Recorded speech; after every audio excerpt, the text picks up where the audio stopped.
안녕하세요. 히브리서 강의 43강입니다. 히브리 7장 2절을 보시겠습니다. 아브라함이 일체 10분의 1을 그에게 나누어 주니라.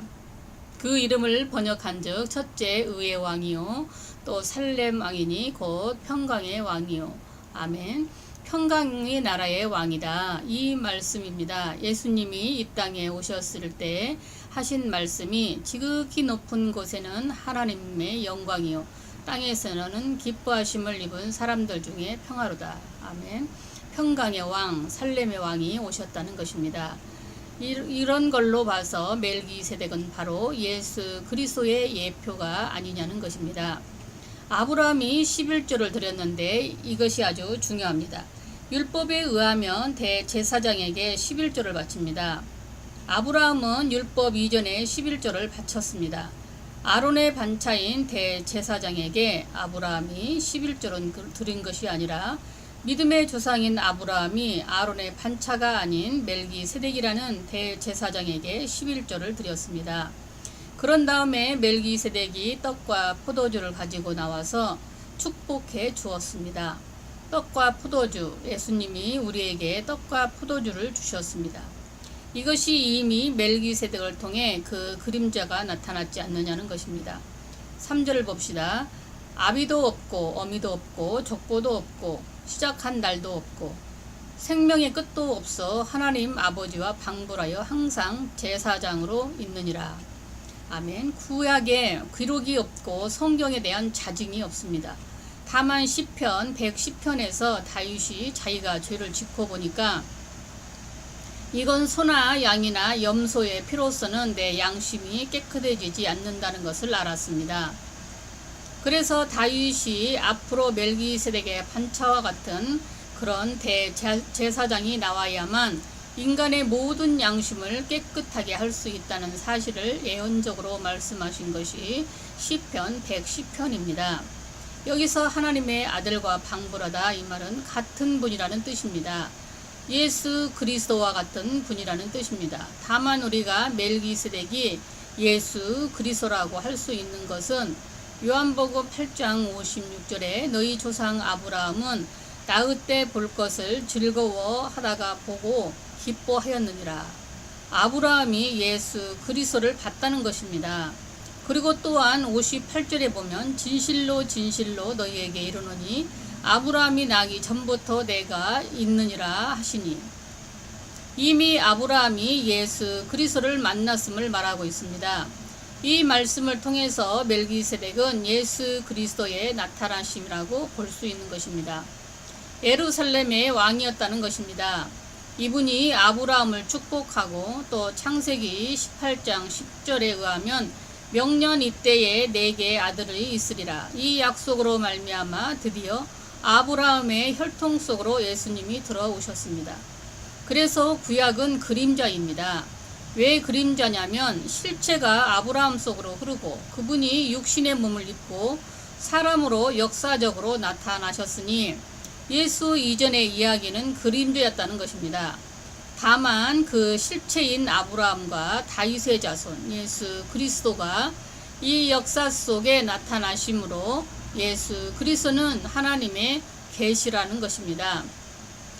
예수님이 육신으로 오신 목적은 사람이어야만 사람의 속죄 제물이 되기 때문입니다. 왜냐하면 율법에는 눈에는 눈, 이에는 이로 갚는 것이기 때문에 율법의 저주에서 우리를 속량하기 위해서입니다. 사람의 죄는 반드시 사람이 갚아야 하는데 거기서 또 죄 있는 자는 안 되고 죄 없는 자라야 되기 때문에 사람의 모습으로 오셔서 율법을 온전히 지키시고 죄 없는 제물이 되시기 위해서 예수님이 오신 것입니다. 그런데 멜기세덱의 반차는 유다로 연결이 됩니다. 이스라엘 백성들이 북이스라엘과 남유다로 나누게 됩니다. 이스라엘은 야곱인데 유다 지파는 야곱의 12아들 중에 왕족의 지파가 됩니다. 지금도 이스라엘은 나라는 이스라엘이고 민족은 유다 민족이라고 합니다. 성경이 정해준 그대로 받아서 이루어가고 있습니다. 이스라엘은 하나님과 겨루어 이겼다는 뜻이고 유다는 다스림, 통치, 찬송의 뜻이 있습니다. 지금 이스라엘은 그렇게 되어 가고 있습니다. 레위 지파 제사장이 유다 지파로 옮겼습니다. 야곱의 12아들 중에 장자는 르우벤입니다. 그러나 르우벤은 장자에서 떨어져 나가고 맙니다. 넷째 아들 유다에게 장자권이 주어지고 역대상 5장에서 르우벤은 아예 족보에서 빠져버리고 맙니다. 이스라엘의 모든 명분은 요셉으로 넘어갔습니다. 그리고 주권은 유다에게로 넘어갔습니다. 이스라엘과 유다, 이스라엘은 정통이고 유다는 변칙입니다. 유다의 혈통이 아슬아슬하게 예수님까지 내려옵니다. 그래서 예수님에게 유다 족보가 끊인 후에 이제 예수 그리스도로 말미암아 새로운 구원의 역사가 일어납니다. 그게 영접하는 자, 그 이름을 믿는 자에게는 하나님의 자녀가 되는 권세를 주셨으니 요한복음 1장 12절입니다.